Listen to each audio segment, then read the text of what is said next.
Hey, aloha. Welcome to office hours for July 24th, 2022. And here in beautiful Hilo, Hawaii, but coming to you around the world thanks to YouTube and the PureKNF Foundation and all the beautiful things and good people that make all this happen, and bringing you answers to Korean natural farming as well as insight and other tidbits that are worth sharing to all of us, and building a great global community. So I want to thank everybody from all around the world for tuning in and checking it out and making the earth a more fertile, living, life-producing, life-friendly place. But wanted to start off here this morning, similar to every time I do this. The ox is known for consistency and all that. So get some higher inspiration coming to us from the Ching. And so this one today's is Earth over Wind, and today's insight is pushing upward, which it says activity grounded in truth brings progress and good fortune. So it is a time when great progress can be made through effort of will. However, it is essential that all your activity be characterized by humility, conscientiousness, and adaptability. Progress as a tree does by bending around obstacles rather than confronting them, pushing upward steadily but gently. There is nothing to be feared from others now. Feel free to ask for help from those who are in a position to give it. Be neither subservient nor forceful with those you encounter. Simply meet everyone with tolerance and gentle goodwill. Those who look for the good in others find it there. If fear or doubts intrude, remain quietly focused on the activity at hand. Cultivate inner independence and trust the leadership of the sage. The time is ripe for progress if you put forth an effort that is innocent, sincere, and balanced. So all those things, it's a good time to move forward, to do things, but don't move rashly, but good time to, draw on each other, get help, make progress, doing the right things. So, cool. And so good to check in with you guys. Two guys from Indiana. Got Stone Mason and Aaron checking in, and Stone Mason says he got some great pictures. I always, my friend Ian used to always say, "That's sick," and I'm like, "That's healthy." And so if your garden's killing it, maybe your garden's actually growing it, right? And just thinking of our vocabulary a little bit, that words are powerful things, the vibrations you're putting out there, the intentions.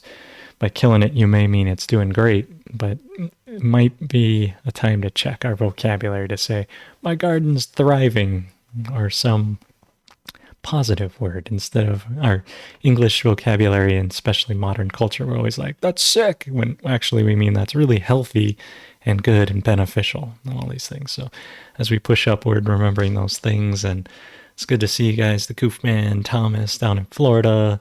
What's up, George? How's Latvia going, man? Hope everyone's safe and well up there. And glad to check in with you guys. So I wanted to start off a little bit today. What's up, Australia? Oh, it is a global community checking in here. But speaking of drawing on others and doing good things and getting things together, I just got an email from Mao, and he's over, I think, Cambodia, I believe, and he just finished a a passion project. Not sure it's quite a but he just finished a translation of making the book, the the recipe book into Spanish here. So for all you amigos out there speaking Spanish and reaching more of the world by putting it into your language, check this out. I mean, it's like, here it is, KNF Libro de Recetas,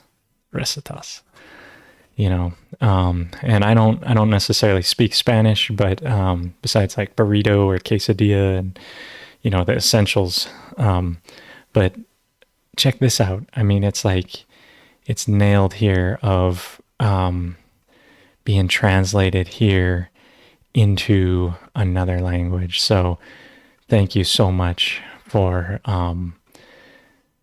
doing this. Look forward to putting it into the book and formatting it and making it all great. But it's just like, este libro está dedicado al océano. Like this book is dedicated to the ocean. I'm probably butchering the language, but if anyone's, Spanish and speaking those languages and doing those things, like how cool is this that he took, just his time, energy, and hopefully I'll be able to figure out how to get getting compensated for this too. So if you're buying the Spanish edition, it goes back to him as a translator and getting all this together. But if you know Spanish speaking people, we'll get this together and get that out to them. So it was he said it was a heck of a more project than he thought it was going to be when he first started. But big shout out to Mao and doing this, working this here and making that happen. So, that's pretty cool. So let's see here.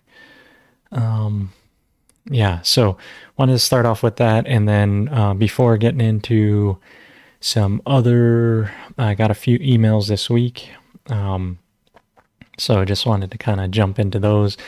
Again, if you want to email me, Drake, DRAKE, at PureKNF.org, PureKNF.org is the email. So Drake at PureKNF.org. And, you can always send me emails or join live. And if you can't make it live, that's another good thing. So transition over here and see, and this is from Evelyn Mitchell, who's been all up on the YouTube. And so shout out to Evelyn. She says she has to work this Sunday, but she has a question. Is it possible to that a plant or plants you choose to make fermented plant juice are too dry to produce juice? They are freshly picked from living healthy plants early in the morning though. And yes, I do want to get into that, is that some plants, not all plants, are equal in terms of the amount of juice they render for you. Some of those drier plants, like for instance, I've heard mamaki is very dry, which maybe you don't know what mamaki is, but it's a kind of shouldn't put that live on myself, but it's it's kind of an herbal plant, and also everyone's favorite flower does not render much juice. So there's ways to increase the amount of juice. And if you're, been studying KNF for a while or been listening to the office hours, that you can blend about 10% salt of the amount of sugar you're going to add. So say I have 1 pound of material, and then I'm going to add between half to a third of the weight of sugar. So I'm going to add between a half pound to a third pound of sugar, and I can add up to 10% of that being salt. So finely powdered salt, preferably sea salt if you can get it. But salt will increase that osmotic pressure to bring more juice out. And that's a good way to get things out of really dry material, is to add salt. Also, other thing to note is that you may not be getting juice right away. So as the plant material, as you massage it on it starts to break that osmotic barrier, leaving it for a day or two, more juice may come out. But some of the materials like mugwort are very dry and don't yield that much. So, and I should actually give you numbers. If that was a half pound of salt, let's just say that's 8 ounces. Divide that by 10. and it would be 0.8 ounces. So just about an ounce of salt into that would be about appropriate. So if you were to add, if you're doing a 1 pound, about 8 ounces of, 1 pound of material would be 8 ounces of sugar and 1 ounce of salt. And you're about in that window, about 10%, and that would be about right for you. But again, it's 0.8, so don't scale that up too high. Your error will get larger. But a tenth, so it's pretty easy to do if you're going to weigh it out with a scale. And then so to continue with her email here, she's saying, I'm trying to make the plant juice with mugwort, and just started one with bush clover, which is awesome. Both those things should be rich for you. The mugwort, something Master Cho always recommends. The sugar stuck to both plants very well, and I felt the moisture as I packed it in my jars, but so far I haven't seen any evidence of juice in the mugwort. I know it's been 5 days.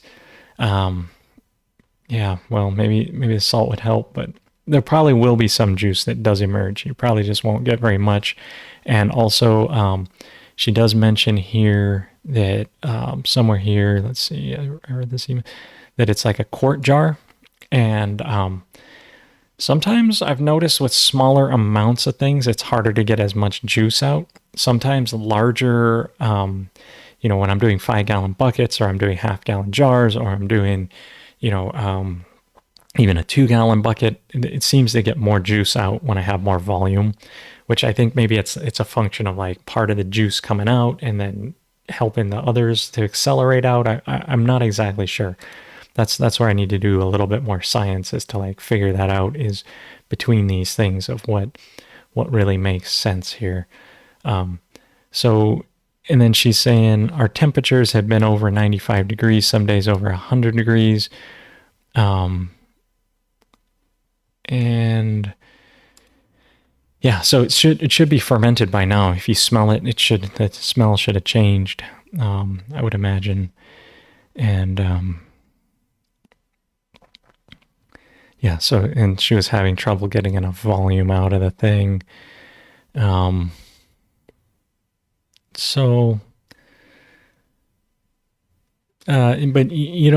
at those temperatures, she's asking, should I wait longer than the 7 days? Let me increase the font size so you guys can read this too. She's asking if she should wait a little longer than 7 days, and I would say, no need for that. It should be done, and if it's not, then like I said, add the salt. Try again. Sorry, it doesn't always work every time. Even for me, it's not always. I say these things are foolproof. They're pretty easy, but it's not every plant behaves the same, so it's not always the same there. So glad to get that to you, Evelyn. And let's see here. So I got another email here.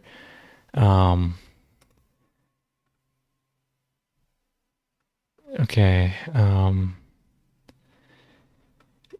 So I got one from Seth, who took a class, and it looks like he emailed me last week asking if he can get some maintenance for me because he's on the island.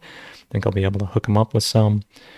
And then I got another email here from Eva. So I'll switch this one over here.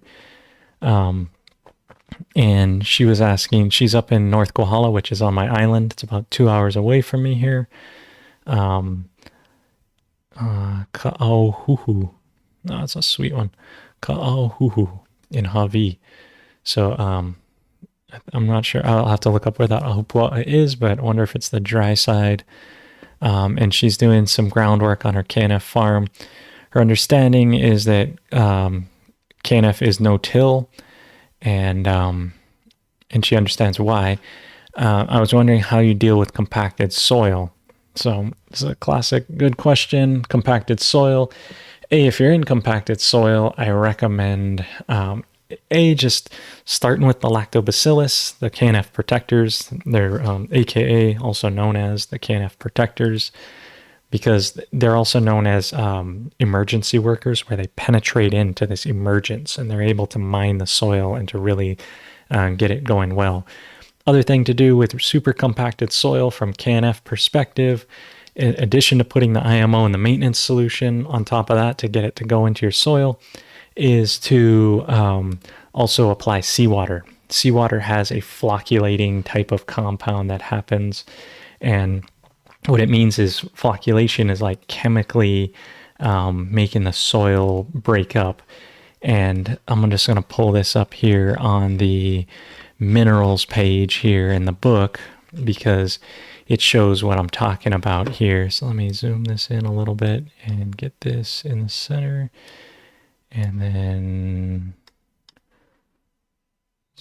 scroll that over.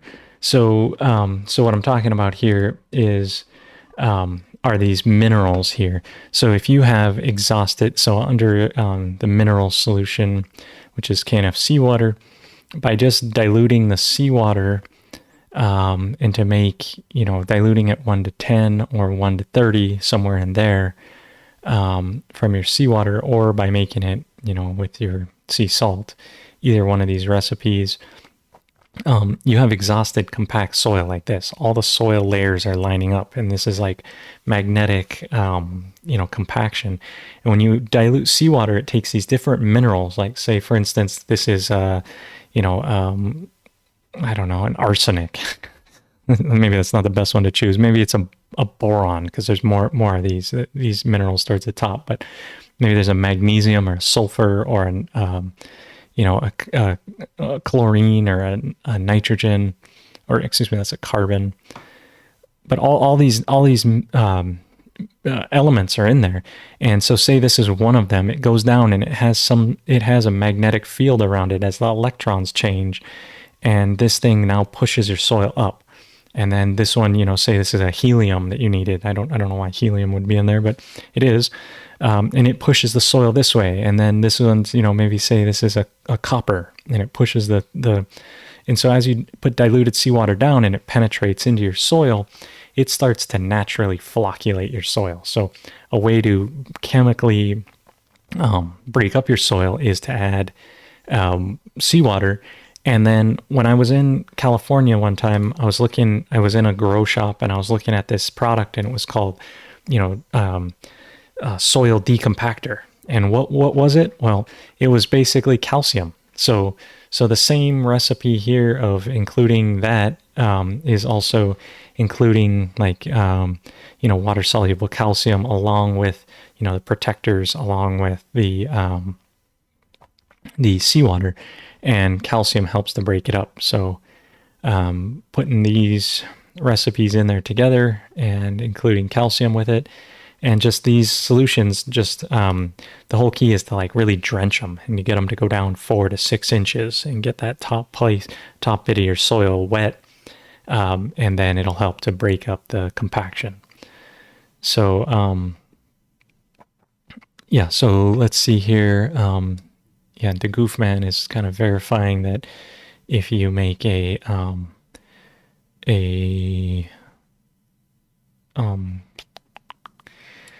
half-gallon jar for the things, they work better.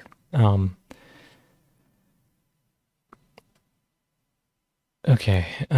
So before we get to that, and then, so let's see here. She's also asking, so it's no till.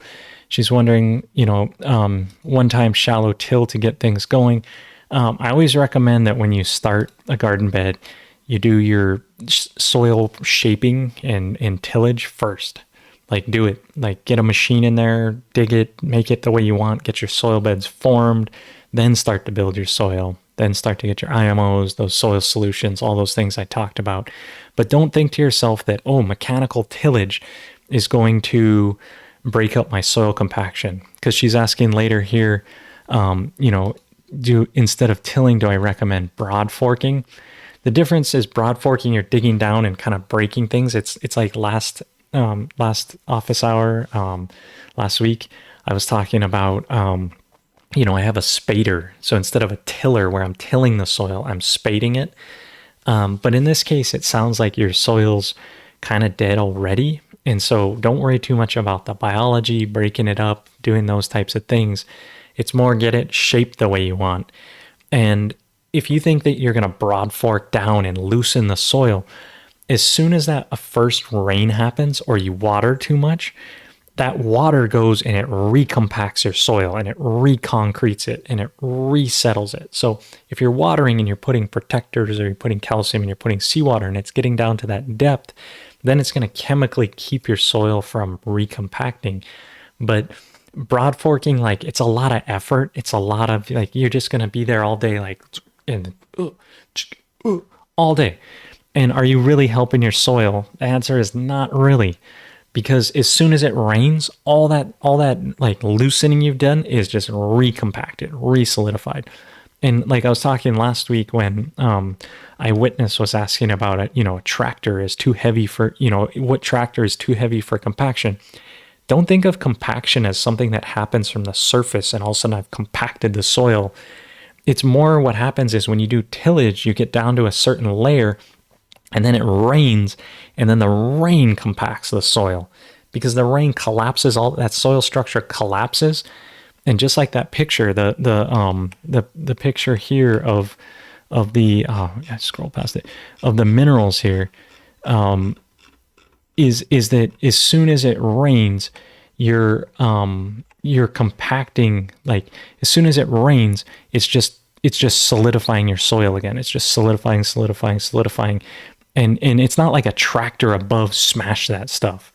It's the rain, it's the water. Water just like, any soluble nutrient flows away, anything, it just compacts and just makes it so hard that it's more like when you do tillage, the water seeps down and then it compacts that layer right there. So thinking of mechanical tillage to think that you're doing anything for your soil, you may have very short-term benefits. Hey, what's up? Yeah, hey, Ali.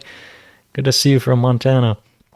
But you're having these compactions happen that are beyond your control of like the microscopic layer. And the only way to really beat compaction is to get like more organic matter in there. That helps. Why? Because it helps the microbes build humus and to put more microbes in there. And they're the ones that build structure and build everything. You can do some chemical stuff, like I was saying, the seawater, the calciums, but it's really getting the life into your soil that makes the difference here of compaction. So is it worth it to broad fork your soil? I would say not really. Is it worth it to shape your beds first before you begin to build soil foundation? Absolutely. So focus on those things and then just start to do soil prep. Another way to really break up soil easy is to plant things that'll get deep rooted, like plant carrots, plant daikon, plant vetiver, plant, in my case, cassava is something I just stick in the ground and it grows and it just breaks up the soil as the plants get in there.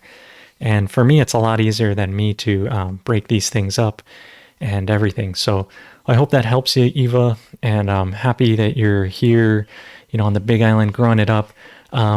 Link up with Seth at Starseed and Dash and those guys. They got great ideas if you're up there. Seth just took a natural farming class from me, and Dash has been tuned into KNF for quite some time. Actually, I lived at Starseed in about 2010, back with Joe T and Andre. Rest in peace to those fine folks out there.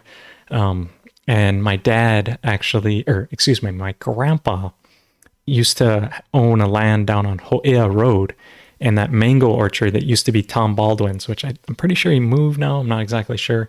But that some of those mango trees I planted when I was a little kid with my grandpa, and bless his soul too. Thank God for him. He so anyway, got a lot of roots up in North Kohala. Glad you're up there to do it, to heal that land, and hope this helps you. So let's see here. I think, yes, I got one more thing before I jump into the chat here. I saw Young got a few questions and some things, but our brethren, Up Media, has been on it to put the videos up for us and to make everything go. So this week, I'm gonna put my headphones to the thing because I still haven't got the loop back thing going yet. But I'm gonna play this for you, and he has IMO3 under the microscope. So let's go here and let's play this video for you guys. And if you haven't subscribed, or I guess this video is unlisted, so you get this special preview right here. So I'm gonna put my headphones up to the mic. Hopefully it'll translate across and not get me a copyright violation. But let's see what he got.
All right, that was cool. Hopefully, you guys could hear that too. And then, I think it'd actually be useful for me to just go over this real quick with you guys and just point out a few things of what I'm seeing when he's looking at these deals.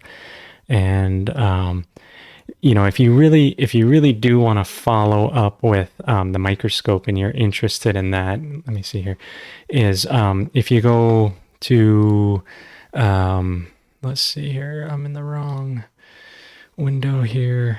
Yeah, actually, no, this is correct. If I go here to, so if you are interested more in the microscope and you want to learn more, if you go to my channel here, and then I believe it's right here. So these, try these online courses to learn natural farming. And if you check out this playlist right here, Elaine Ingham, Common Ground 2012, the Soil Food Web, and you click on this bad boy and skip this first bit. But really, if you want to learn about the microscope, it's here. It's this is a great thing. This is how I learned how to use a microscope, but it's right behind my picture here, but it's 5.1. And this is us sitting with Elaine and her going through the microscope with us. So this is, here's the microscope right in front, and it's being projected up on the wall. And she's talking about, like this amoeba, and then, these fungus. And she's just telling us, like, here's an amoeba moving around. Or it actually might be a flagellate. I'm not sure. I'd have to look at it a little bit better to know. But she's, outlining to us what about the fungus and all these things. So if you want, this is one of the best videos to watch, because there's the edge of the slide. Here's her scrolling across. And basically she's looking for nematodes to start. And these things of what she's seeing, at this zoom level, she's just searching for nematodes, which is how she starts the analysis. And, there's a nematode. She found one. And so then I think she'll zoom in on it and then look at its mouth to find out what kind of nematode it is. And if it's moving around too fast, she'll pull it out with a lighter and kind of burn it a little bit just to heat it up to kill it. But if you are interested in the microscope and those things, I highly recommend you check out this playlist here and checking these things out. And so I'm just going to go back to post-ups thing here a little bit and show you. So these things here, let me see if I can, hang on one sec. I'm just going to see if I can, where's my mouse? There it is. I'm going to see here. Hang on. If I can, let's see, display pointer. I'm going to make my pointer a lot bigger for you guys here so you guys can see here. Made my pointer bigger. Glad I could do that for you. So these are fungal hyphae, and then this stuff here is like humic and fulvic acids that that the soil has made here. And then as we scroll through, oh man, it's hard to use a big fat mouse. But so this is like an aggregate where it's dropped in. And then let's see here. So here again, that's that same aggregate zoomed out, right? He's looking at this same aggregate here and looking through this. Let's see here. And then, but if you see this amount of fungus tied in, it's a good sign. One thing I'm a little skeptical of is that the fungus is pretty clear in color. But really the way to tell whether it's, and there's a spirilla. That's not really the best sign, but it's attached to this plant material here. So I wonder what he's looking at IMO3 under the microscope. So yeah, hopefully you're not seeing too much spirilla like that. And then you see this guy. This is actually like a fungus that's kind of hatched out into its reproductive body. So here's this fungus, and you see this nice darker color to it. Really what you got to do is you got to pick out one of these bacterias and say, okay, this is 1 micrometer, and then measure it across to say, okay, how big is it? And if it's greater than 3.5 micrometers, it's usually a good fungal body there. And so that's what you're looking for. And then these round things are probably fungal spores that are put out here. And then also, let's see here. So you can do analysis, and basically you're trying to figure out how much fungus is there compared to how much bacteria. And for our purposes, we're looking for as much fungus as possible. And there was one other thing that I saw here. That, like this plant material, this aggregate, this is a bunch of bacteria all glued together there. I did see yeasts somewhere where he was looking. So it's hard for me to use this fat mouse. But let's see. I don't know exactly where I saw them. Maybe they were here. Let me see. He scrolls through this thing. No. Let's see. Go back a little bit. But cool to see as he's scrolling through these things, seeing, anyway, yeah, let's see, maybe one more time, looking right here. No, so he zoomed out, zoomed in, but anyway, cool thing to see, is that, so thanks Post Up, thanks Joel. I know today he couldn't make the live stream, he has to help out his wife, which is some of the most noble things, is helping your family and all that. And doing this. So anyway, I think here, pretty sure I got through all the emails that I wanted to touch on today from you guys, and already did half the office hour, but want to jump into some live stuff and get back to you guys. And thank you for showing up today, as always. It's a good things happening. So let me see. I'm going to scroll back on the chat here a little bit and see. Yeah, so it's good to see you guys linking up. It's up from Trinidad. It's up Young. It's great to see you guys here. And so Stonemason was asking, do I have something you call water-soluble potassium other than the acronym? And I don't use water-soluble potassium particularly because as part of the 9 core solutions, it is in Master Cho's old recipe book, which you can find online. I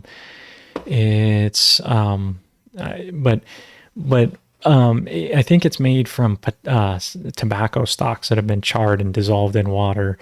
But largely the potassium in the way with the 9 course solutions, if you're just going to stick to these 9, because you can get specific water soluble potassium, but in the 9 course solutions, your potassium comes when you make a KNF food from fruit. And when you make a KNF food from fruit, then you're getting the that potassium, and that's largely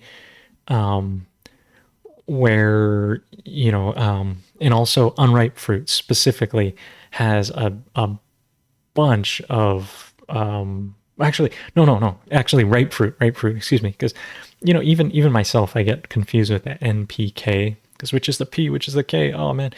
But potassium, that's actually phosphorus. WSK is phosphorus. So he's saying potassium, but potassium is actually a P. Man, so anyway, even I get messed up because of these things, which like the letters versus the things. Like I wish P and K, which one, the potassium one started with a P or the K. Anyway, sorry to confuse with that, but he's actually asking about the water soluble phosphorus here, which just gets even more confusing. So phosphorus comes from unripe fruits. Make a KNF food for unripe fruits, and you're going to get a bunch of phosphorus. You want a potassium, make it from ripe fruits, and you're going to get a bunch of potassium, and it's going to be in a balanced form. Anytime you're trying to target it with specifically adding like potassium or adding phosphorus without having it balanced in a food is when you're going to run into more imbalances. If you've ever seen the bucket analogy, what is it? Nutrient lockout. I'm just going to look up this in images. And these are all just pictures of things where it's nutrient lockout, but there's like a fertilizer bucket picture, and what I'm looking for is specifically like I don't know, but basically it's this bucket where it shows the lowest nutrients and stuff. And if you run into imbalances, it's going to be much harder to correct. So you're better off to have balanced things happening than trying to specifically target like potassium or phosphorus. You're better off to just use, like, for a potassium, use a ripe fruit food, and for phosphorus, use a unripe fruit food, or from flowers, And I always kind of go back to those because they're safer for everyone. And only once you've truly put those in and balance and brought balance to your plant, then you can deal with specific deficiencies. But really, it should be, your whole idea with natural farming should be to bring it into balance versus trying to deal with certain deficiencies. So, and then Aaron's mentioning drywall, on some clay can make some changes. It's kind of redneck, but I've seen it work. And drywall, I believe, is like gypsum. And so gypsum was something that someone last week was talking about putting into the soil. So you can amend with gypsum or dolomite or those things, and they do help, especially if you're going to first kick off your soil. You're doing you're going to do some tillage, some amending to start type of thing. I just don't, then they work and they're good. Here I do use dolomite on occasion. What I've heard about those things is they make rich fathers and poor sons, meaning that they'll get all your nutrients to come out right now, and then later they won't be there. So do be careful on all those things. And Young is asking about a KNF chicken coop. Sorry, I'm way back on the chat here. Firstly, can I use Jadam microbe solution and KNF protectors only for my no-smell chicken coop? And would it exhibit the characteristics of living soil? You can use just lactobacillus in your chicken coop. I don't recommend using JMS in a chicken coop or with livestock. I'd recommend going IMOs and making a liquid IMO tea, like collect IMO 1 and then add it to a maintenance solution and bubble that for a few hours. Put that out as a tea. I never recommend JMS for livestock. It's just not compatible. Despite what Young Sung Cho says, you put it under the microscope, there's too many pathogens. It's just not compatible with living things. But the lactobacillus, the KNF protectors, for sure use those. And eyewitnesses, Thomas is saying, adding KNF structure and reproduction help. Yeah. So anyway, that's his comment on compaction is adding structure and reproduction to a cheap microbe solution and drenching it. That will help with compaction, probably more than anything else. So, and seawater in that would help as well. You know, the more you can get these minerals and nutrients into the ground, the better it's going to work. So coming down, I think I'm going to get close to this.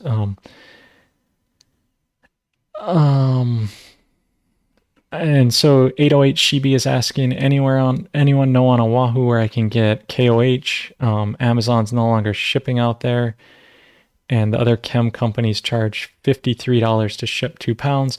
I would check out BEI Hawaii, Brewer Environmental Industries, which is kind of a funny name for that company. But BEI and Hilo was able to bring in a 50-pound bag of it. So I'd check out BEI on Oahu. So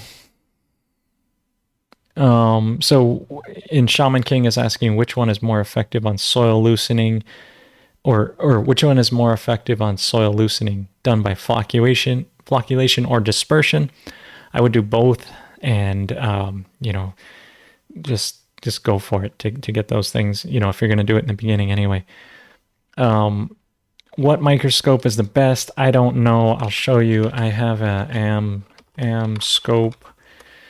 I should probably put up an Amazon affiliate link here. And I have something super similar to this.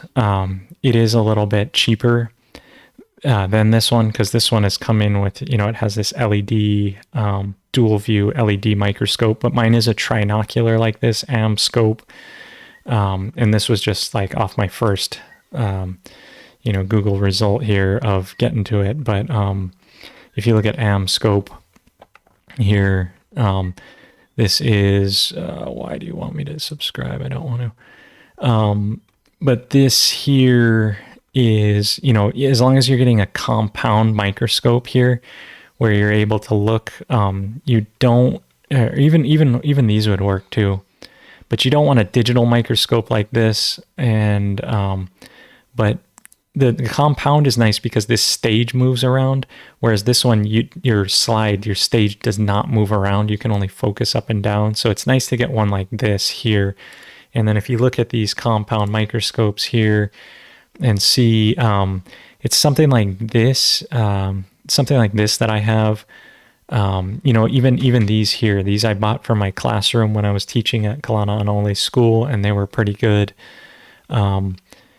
And the microscope I have looks something like this right here, where it has this trinocular. That way I can put the camera up above and look through it while I'm doing things. And it's $485, So I buy it now with inflation happening. It's only going to get more expensive later.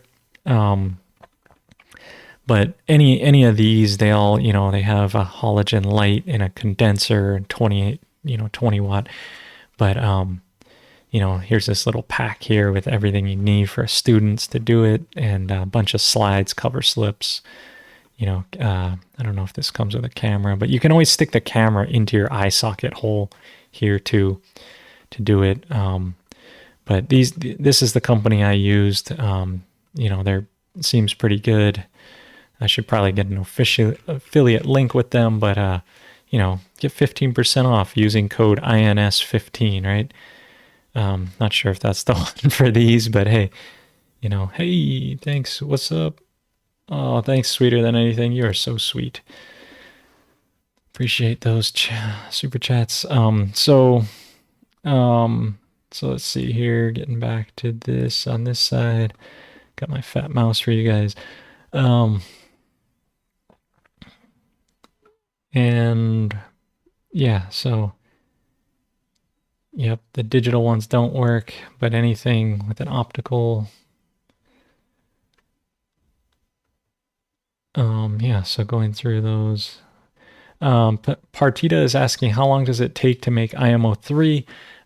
Anywhere between 7 to 14 days, depending on, you just want to turn it and make sure you go through the whole process. But it takes me about 7 to 14 days to make IMO3. It depends when it cools down and it drops below about 80, drops below, 80 degrees, it's pretty much done. But you want to turn it to make sure it doesn't go above 120. So, yep, Matt Powers has a video on it, on selecting a microscope, and he has pinched majority off Elaine Ingham. And so if you search on YouTube for Elaine Ingham microscope recommendation, I would just watch the OG, and Matt.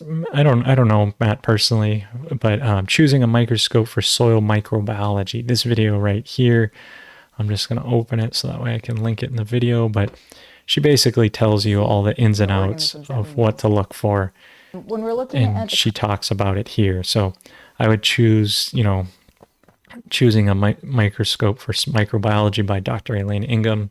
This 5-minute video will tell you everything you need to know. And, go to the OG. She is the original person. So thirdly, okay, so I think, yes. Oh, so Young, yeah, I did answer that. To make a liquid IMO, to spray the coop embedding instead of making IMO4. Absolutely, you can. So I already answered that for you. And then, thirdly, so Young is asking, what type of wood can I use for the coop nesting feeding box if I'm making and using IMO3, 4 for the bedding litter? Can I use anything other than cedar? Thanks for your advice. Yes, you can use anything other than cedar. I happen to use redwood. It was just already like cut lengths to be the right size that I ended up using. But if you're interested in the, oh shoot, I wanted to keep that video there. If you're interested in the chicken video that I made, let's see here. Let me go here and go to my channel. And the chicken feeder, where is it? It's not here. That's one of the hard things about my channel sometimes, is finding the right videos that I'm looking for at the right time. There's so much there. But let's see, it's under videos and then it's way the heck back. Oh, here it is though. So if you are able to find my channel and search, which you can search my channel by going to it and then clicking this little search bar right here and then searching for it. But it is right here. It's this chicken feeder. So you can see how I made these chicken feeders. And I think it was just like this cut off lumber. Actually, this was just common lumber. So looking at it here now, I just used common lumber of what I made. And then I ran it through table saw here. Where's the table saw section? There it is. Ran it through my table saws to cut off this side to then make my lip for it. And then assembled it here together. So built this whole thing, but it was just out of common lumber anyway. So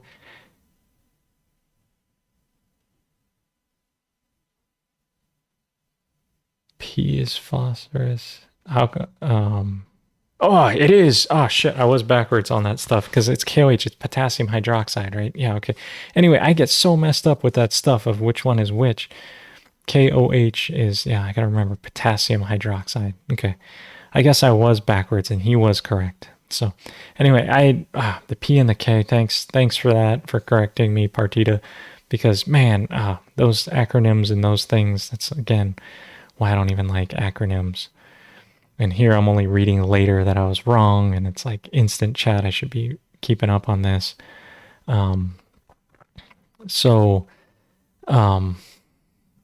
Yeah, banana food, potassium.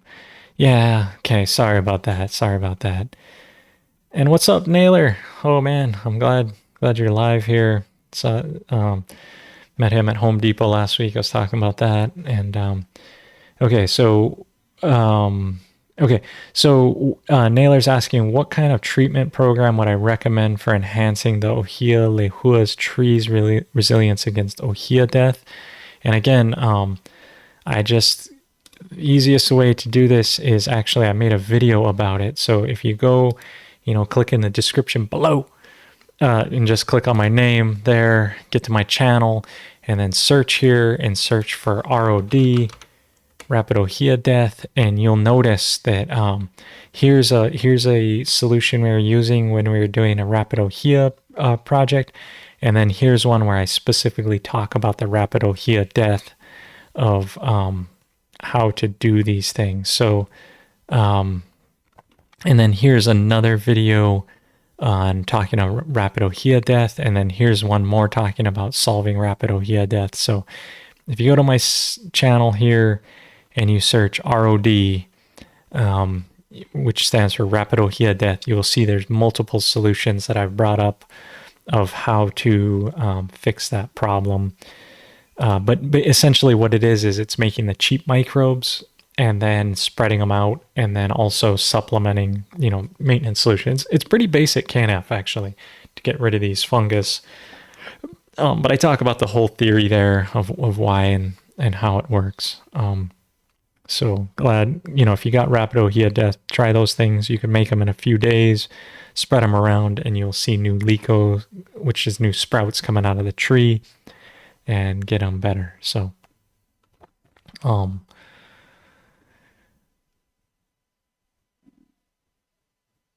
okay. Yeah. So potassium chloride. And so Sweeter Than Anything is saying our own cells are constantly balancing sodium versus potassium. And an imbalance creates problems for the other, so I just recommend using sodium, potassium. It's always a balance between these things. So food grade gypsum.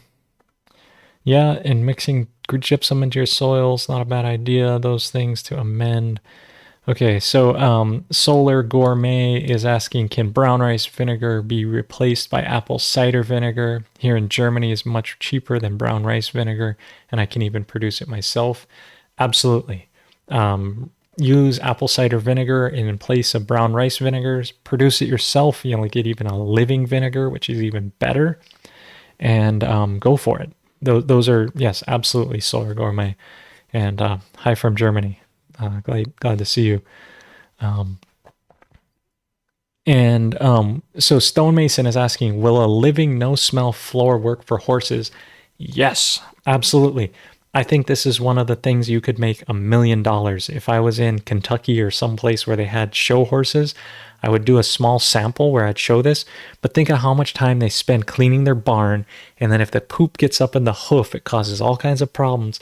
And if you were able to get these microbes living on the floor and a living floor under your horses, you'd save money. It'd be like you don't even have to remove the manure. It would eat it on the floor. There'd be no smell. The urine would get absorbed.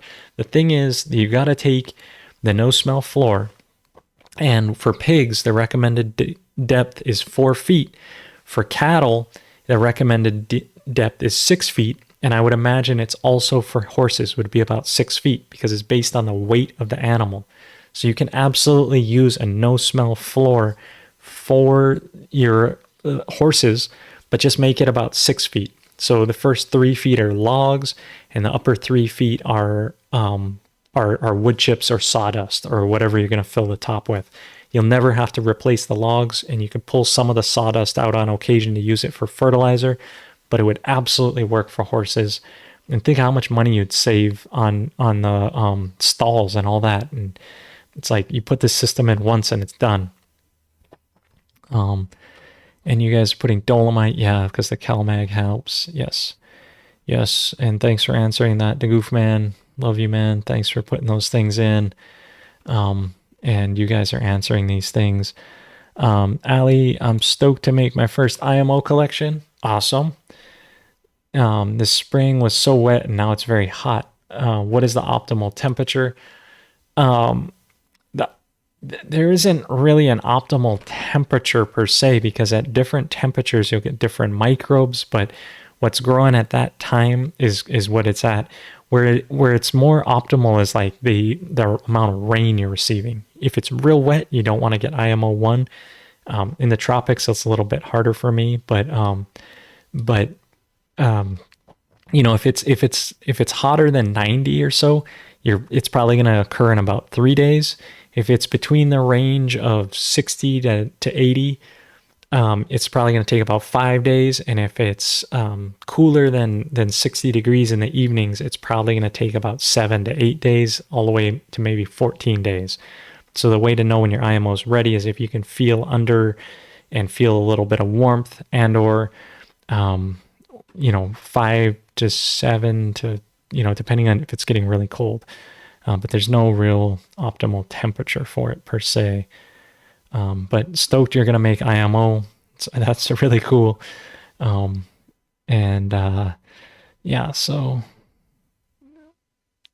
Diversity here. And any of the IMO thrive all the time. Yeah, that's great. Can I give my chickens milk kefir instead of LAB? It's an interesting question. Yes, you can. For sure, milk kefir is good for them. It's the way that we make lactobacillus in Korean natural farming is that it is the process that's gone through is the whole point is to maximize diversity. So when you are following this step process here, and you're taking the rice wash water, putting it into a jar, collecting the bacterias, you're getting a lot of diversity. Then you mix it into the milk, and it's selecting for just the lactobacillus to live, and then you're adding the sugar to preserve them.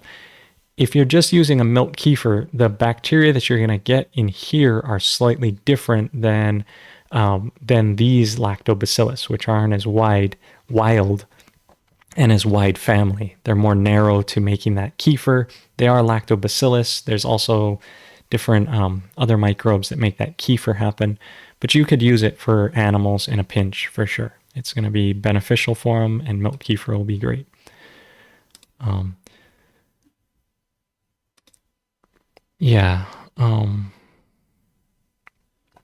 And sweeter than anything, I'm still talking about those microscopes for sure. For soldering, I use this here, this little, what do you call, magnifying glass. And I've been doing, it's kind of funny you mentioned soldering. I've been doing a whole bunch of building little microcontrollers. Again, I'm going to hook it up to this moisture capacitive sensor, and then I also bought a automatic solenoid valve and this little MOSFET that will hook into my microcontroller, and I'm going to monitor the moisture and then water my potatoes, and then was also wanting to run a system that would inject KNF in, but so just for my food taco. And so I got a few extra things I just wanted to show you before I wrap up today. Just wanted to show you what I've been working on a little bit, and so I've been through the PureKNF Foundation, we write a newsletter on occasion, and this was the January 2021 edition of this, and it talks about, as the cover page here, is these food tacos. So this is what I've been building here, this corrugated roof, and then it's bent into a PV or a 2x4 frame, and then attached together so it doesn't collapse. And then these food tacos, I've just been working, and this one is actually over at my parents' house here, But these emitters, what I'm going to do is I'm going to hook mine up to a moisture sensor and a little microcontroller and kind of go do some IoT, Internet of Things type of thing where it's hooked up to Wi-Fi, and put a little camera up here to watch my food taco grow and have it automated. But these food tacos, basically, a way like green onions and things to just grow them up at this height and raised beds and more tender things that I need to grow. And I realized I should have put the schematics in this edition of the food taco, but it's a project we worked on and with the PureKNF Foundation, and we helped about 11 veterans grow natural farming, guys who had never farmed before that had all kinds of PTSD, and it gave them this confidence through the PureKNF Foundation.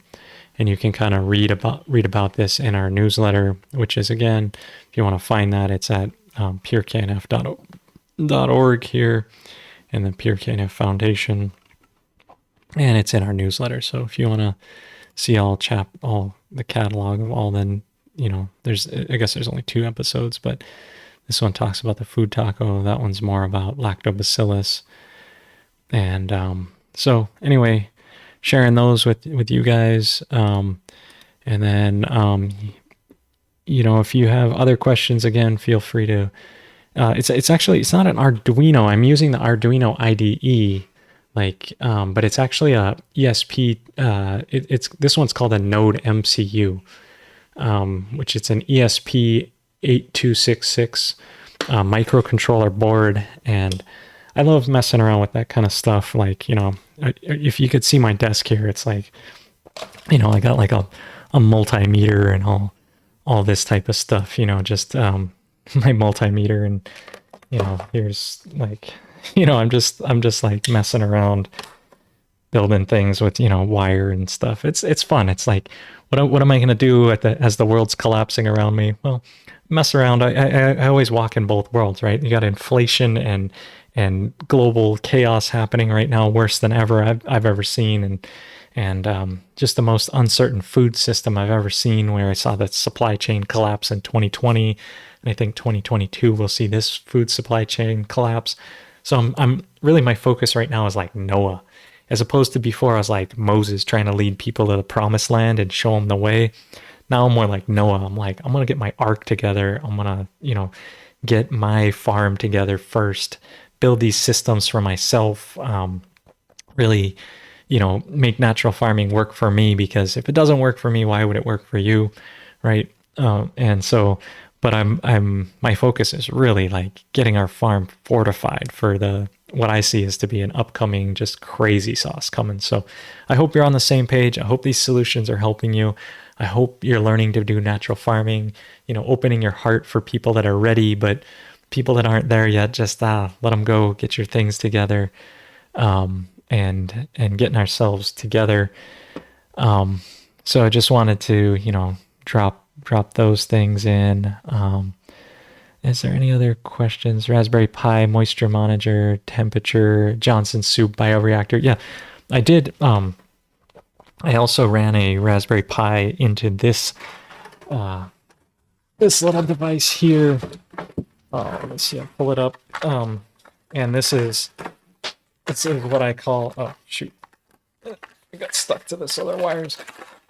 So this thing is also an ESP 8266 hooked into these, and there's 4 different temperature probes that I hook into my IMO pile. So one in the air, one in the core, one on the edge, and I don't know where I put the 4th one, but these then hook up to this guy, which is hooked to the same Wi-Fi network. And then this is down at my house. So this is up at my barn, connected to my Wi-Fi up there. And then this is hooked down to my house. And this has a little audible alarm. So if the IMOs goes above 120 degrees, this little alarm goes off, and it also has a little motor on here. So at night, it'll silence itself, and then it'll just vibrate, just like a little, cell phone kind of pager thing, or this alarm will go off, beep, beep, beep, if it's going, it actually plays the Mario song. Doot doot doot doot doot doot doot doot doot doot doot doot doot. That's how it goes off when it goes off. But and then this little LCD screen here displays the current temperature of all 4 different probes, and I can see. And then I have like a reset and then turn it on and like silence it or reset it button here. So anyway, I was thinking of building these and like marketing them as IMO buddies, and then this, this is just another ESP8266 in here with these temperature probes coming out and these things. But I don't know. I got too many things going on in my life, and it's hard to take something like this and to bring it to production and to build these things. But I love messing around with things like this. Why not? It's 2022, you got to sit in the middle of all these things. So, anyway, good things happening here on the farm, building, growing. Hope you're getting your farm fortified where you're at. And also, exercising your freedom, taking the power back. Remember, we are the government, all those great things. I want to thank you guys for tuning in, especially get this little extra little bonus here of me at the end. And again, I just want to remind you, this episode and all these episodes are at KNF Support, sponsored by the PureKNF Foundation. You want to find them, hit office hours here, go into the office hours. You can find these, you can search them. You can look for, I don't know, Ryan. I don't know if Ryan's not in there. There's no search terms on Ryan, but there is search terms if you're searching like, hey, I don't know about compost. And you want to search compost. And it's like, look, we've talked about compost a whole bunch. It was in this episode, this episode, this episode. Look, a bunch of them, 2, 3, 4. There's, 12, at least 12 different results. So finding these, finding the old office hours, or if you want to ask a question, just straight up right here. Apparently there's a few here that I need to get into, but the Goofman's really been helping out, working on these, and really appreciate his support and everything. So if you do see him and you like his answers, like here's an answer and you like it. Oh, this was actually mine. But, when you look at these things and you read this down and you understand, like, here's a great answer by the Goofman, you can always upvote these things, click them up. And apparently I need to be logged in to do it, but click them up, hook them up, put his good answers to the top. He's really been doing well there, and he has great answers. And he should start at KNF office hours pretty soon. Maybe not, but anyway, I have been appreciating it. So KNF support, all these things. I should probably get back to fixing my truck. Got a transmission leak on the front because I haven't parked my car under a roof and it rusted through. So I gotta go find out if I can get a transmission hose and do some wrenching today. So want to thank you guys again for tuning in. Appreciate you. Love you. Go out, do it, make it happen. Farm, grow. Long live the natural farmer. All those good things. Ahoy. And Flat Eric says bye too. Bye, guys. See you later. All right. Aloha. Bye now.